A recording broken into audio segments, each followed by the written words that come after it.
அனைவருக்கும் அனைத்து வளங்களும் நலங்களும் கிடைக்கட்டும். டீச்சர்ஸ் இன்றைக்கி என்ன பார்க்க போகிறோம் அப்படின்னா, ஸ்லாஸ் டெஸ்ட் வந்து வரப்போகுது. அதை வந்து டீச்சர்ஸ் வந்து என்னென்ன இன்ஸ்ட்ரக்ஷன் வந்து டீச்சர்ஸுக்கு கொடுத்துருக்காங்க அப்படிங்கிற பற்றி நம்ம ஸ்டெப் பை ஸ்டெப்பாக பார்ப்போம். மாநில அளவிலான அடைவு ஆய்வு ஸ்லாஸ் டெஸ்ட் வந்து 4/2/2025, 5/2/2025, 6/2/2025, 3/5 8ஆம் வகுப்புக்கு வந்து நடைபெற போகுது. இது வரைக்கும் நம்ம மாடல் டெஸ்ட் எல்லாமே வச்சுட்டோம். அதுக்குரிய இன்ஸ்ட்ரக்ஷன்ஸ் என்னென்னா பார்ப்போம். இப்போ இதுக்கு என்ன பொது தகவல்கள் என்ன கொடுத்துருக்காங்கன்னா, மாணவர்களின் கற்றல் திறனை அடைவுகளை லேர்னிங் அவுட்கம்ஸ் வந்து சோதிப்பதுன்னு சொல்லியிருக்காங்க.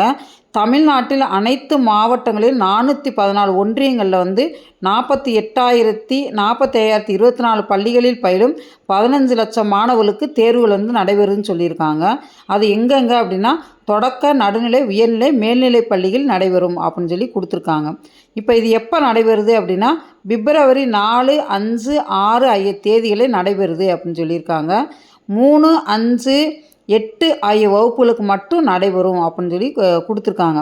பிப்ரவரி 4ஆம் தேதி யாருக்கு நடக்குது அப்படின்னா 3rd ஸ்டாண்டர்டுக்கும், பிப்ரவரி 5 அன்னைக்கு யாருக்கு நடக்குதுன்னா 5th ஸ்டாண்டர்டுக்கு, பிப்ரவரி 6 அன்னைக்கு 8th ஸ்டாண்டர்டுக்கு நடைபெறும் அப்படின்னு சொல்லி அவங்களே கொடுத்துருக்காங்க. இது வந்து தமிழ் வழியிலும் ஆங்கில வழியில் பயிலும் மாணவர்களுக்கும் இது வந்து நடைபெறும் அப்படின்னு சொல்லியிருக்காங்க. OMR சீட்டு வந்து கொடுத்துருக்காங்க. அதில் நம்ம ஏற்கனவே வந்து ப்ராக்டிஸ் பண்ணியிருப்போம். அந்த OMR சீட்டு தான் நமக்கு வந்து கொடுத்து அதில் வந்து எக்ஸாம் வைக்க போகிறாங்க. இப்போ இதில் வந்து FIR வந்து அவங்க வந்து கொடுத்துருக்காங்க. யார் அப்படின்னா, இன்விஜிலேட்டர் வந்து அந்த ஃபார்மெட் எப்படி ஃபில் பண்ணணும் அப்படிங்கிறத ஏற்கனவே ஒரு வீடியோவில் நான் வந்து சொல்லியிருக்கேன். இப்போ இதில் பார்த்தீங்கன்னா 3rd ஸ்டாண்டர்டுக்கு வந்து மாதிரி எண்ணிக்கை வந்து 20, அதே மாதிரி 5th ஸ்டாண்டர்டுக்கும் 20, 8th வந்து 30 வந்து மாதிரி எண்ணிக்கை அப்படின்னு சொல்லி கொடுத்துருக்காங்க. இதை நீங்கள் மேலே பார்த்தீங்கன்னா தெரியும். சீல் திறந்து இருப்பின் மாவட்ட ஒருங்கிணைப்பாளருக்கு தெரிவித்து விட்டு தேர்வை நடத்துதல். சீலெல்லாம் எல்லாத்தையும் ஓப்பன் பண்ணிவிட்டு அங்கே இருக்க வந்து கோஆர்டினேட்டர்கிட்ட சொல்லிட்டு தான் எல்லா வேலையும் பண்ணணும்னு சொல்லியிருக்காங்க. வினாத்தாள் பற்றிய தகவல்கள் எல்லாமே இதில் கொடுத்துருக்காங்க. ஜஸ்ட் அதை அப்படியே போய் நீங்கள் வந்து பாருங்கள். இப்போ வந்து பின்வரும் முறையை பின்பற்றி மாணவர்களை அமர வைக்க வேண்டும். ஏற்கனவே நான் வந்து வீடியோ போட்டிருக்கேன். அதில் எப்படி அப்படின்னு சொல்லியிருக்கேன். இப்போ தமிழ் மீடியம் ஃபார் 8th ஸ்டாண்டர்ட்னா மாணவர்களை எப்படி உட்கார வைக்கணும், அந்த வருஷ நம்பர், அந்த ஸ்லாஸ் டெஸ்ட்டுக்கு அந்த நம்பர் வந்து அலோகேட் பண்ணியிருப்பாங்க. அந்த நம்பர் பிரகாரம் உட்கார வைக்கணும் அப்படின்னு இருக்காங்க. கீழே பார்த்தீங்கன்னா சீட்டிங் அரேஞ்ச்மெண்ட் எப்படி இருக்கும் அப்படிங்கிற பற்றியும் கொடுத்துருக்காங்க. இது வந்து 8th ஸ்டாண்டர்டுக்கு. அதே மாதிரி நீங்கள் பார்த்தீங்கன்னா தமிழ் அண்ட் இங்கிலீஷ் மீடியம் 2 சேர்ந்துருந்துச்சுன்னா அதுக்கு எப்படி சீட்டிங் அரேஞ்ச்மெண்ட் இருக்கும் அப்படிங்கிறதையும் அவங்க வந்து கொடுத்துருக்காங்க. பின்வரும் முறையை பின்பற்றி மாணவர்களை அமர வைக்க வேண்டும். இதை பார்த்து தான் நம்ம அதுக்கு தகுந்த மாதிரி சீட்டர் வந்து அலோகேட் பண்ணணும் அப்படின்னு இருக்காங்க. அடுத்து மாதிரி வினா எப்படி இருக்குங்கிறத அவங்களே கொடுத்துருக்காங்க. மாதிரி வினாவை கரும்பலகையில் எழுதி விடையினை எவ்வாறு வட்டவிட வேண்டும் என செய்து காட்டல் வேண்டும். இப்போ நம்மளுக்கு வந்து இன்விஜிலேட்டர் வர்றான்னு வச்சுக்கோங்களேன், அவங்களே வந்து எப்படி ரவுண்டு போடணும் அப்படின்னு சொல்லி அவங்களே சொல்லி கொடுத்துருவாங்க. அதை தான் நம்ம ஸ்டூடெண்ட்ஸுக்கு சொல்லி OMR சீட்டில் வந்து எப்படி ஃபில் பண்ணணும் அப்படிங்கிறதையும் அதை வந்து சொல்லியிருக்காங்க. நம்ம ஏற்கனவே வந்து சொல்லி கொடுத்துருப்பாங்க எல்லாருக்குமே. கொடுக்கப்பட்ட எண்கள் அந்த இதை வந்து பாருங்கள், நம்பரை வந்து ரவுண்ட் பண்ணியிருக்காங்களா அது மாதிரி பண்ணணும். OMRல் இருக்கும் 5, 8ஆம் வகுப்புகளுக்கு OMRல் எவ்வாறு வட்டத்தினை முழுமையாக நிரப்ப வேண்டும் என்பதனை இன்விஜிலேட்டர் வந்து அவங்களே வந்து எல்லாமே சொல்லி கொடுத்துருவாங்க அப்படின்னு சொல்லியிருக்காங்க. அடுத்து மாதிரிகளை தரவிறக்கம் செய்யும் முறை.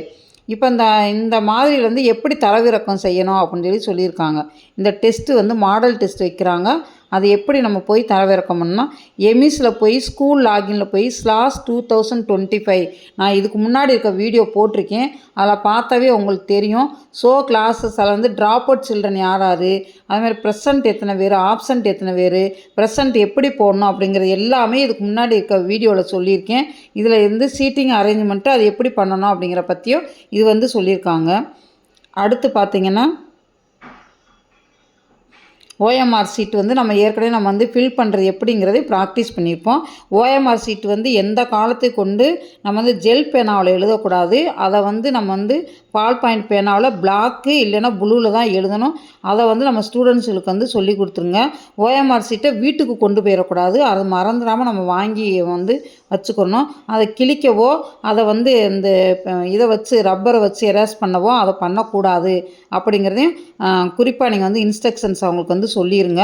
அதாவது ரொம்ப அழுக்கு வச்சுக்கிற அப்படி இப்படின்னு சொல்லி ரொம்ப தொடச்சிக்கிட்டே இருக்காமல் கரெக்டாக அந்த ரவுண்டு அந்த வட்டத்துக்குள்ளே வர்ற மாதிரி கரெக்டாக போடுற மாதிரி நம்ம வந்து ஏற்கனவே நம்ம வந்து ப்ராக்டிஸ் பண்ணியிருப்போம். அதே மாதிரி அவங்களுக்கு வந்து நீங்கள் வந்து சொல்லிட்டீங்க அப்படின்னா அதை கரெக்டாக வந்து ஸ்டூடெண்ட்ஸ் வந்து அதை வந்து ஃபாலோ பண்ணிடுவாங்க. ஓஎம்ஆர் ஷீட் வந்து கொடுத்த உடனே ஃபஸ்ட்டு எடுத்துன்னா அவங்க நேம் எழுத சொல்லியிருப்பாங்க, ஸ்கூல் நேம் எழுத சொல்லியிருப்பாங்க. நேம் எல்லாமே கேப்ஸ் லெட்டரே எழுத சொல்லுங்கள். அதேமாதிரி ஸ்கூல் நேமே கேப்ஸ் லெட்டரில் ரொம்ப லாங்காக எழுதாமல் ஷார்ட்டாக எழுதுகிற மாதிரியே சொல்லுங்கள் நீங்கள். இப்போ இந்த இடத்துல பார்த்தீங்கன்னா தேர்வு அன்று செய்ய வேண்டியவை என்னென்னு கொடுத்துருக்காங்க. அதே மாதிரி ஆய்வு தேர்வின் போது செய்யக்கூடாதவை என்னென்னு கொடுத்துருக்காங்க. தேர்வறையில் அலுவலர்கள் தவிர மற்ற யாரும் அனுமதிக்கக்கூடாது. அவங்க மட்டும்தான் இருப்பாங்க, வேறு யாரும் இருக்கக்கூடாது. தேர்வறையில் வீடியோ ஃபோட்டோ போன்றவற்றை எடுக்கக்கூடாது. மேலும் இதனை சமூக ஊடகங்களை பகிரவும் கூடாதுன்னு இருக்காங்க. அதாவது வீடியோ எடுக்கிறது ஃபோட்டோ எடுக்கிறது இருக்கக்கூடாதுன்னு இருக்காங்க. வினாத்தாள்களை யார் வந்து கேட்டாலும் அதை பார்க்கவோ படம் எடுக்கவோ நகல் எடுக்கவோ அனுமதிக்கக்கூடாது அப்படின்னு சொல்லியிருக்காங்க. மீறி அது சார்ந்த இடையூறுகள் தங்களுக்கு இருப்பின் உடனே நீங்கள் எங்களை அணுகலாம் அப்படின்னு சொல்லியிருக்காங்க. கூடுதலாக கவனத்தில் கொள்ள வேண்டியவை என்று சொல்லி என்னென்ன சொல்லியிருக்காங்க அப்படின்னா வினாத்தாள் கட்டில் உள்ள வரிசை முறையை எக்காரணம் கொண்டு மாற்றக்கூடாது அப்படின்ட்டுருக்காங்க. மாதிரி வினாவை கரும்பலகையில் எழுதுதல் வேண்டும். தேர்வு நடத்தி முடித்த பின் எமிஸ் போர்ட்டலில் மீண்டும் சென்று அங்கே கேட்கப்படும் பள்ளி சார்ந்த சில தகவல்களை தலைமை ஆசிரியர் உதவியுடன் நிரப்புதல் வேண்டும் சொல்லியிருக்காங்க.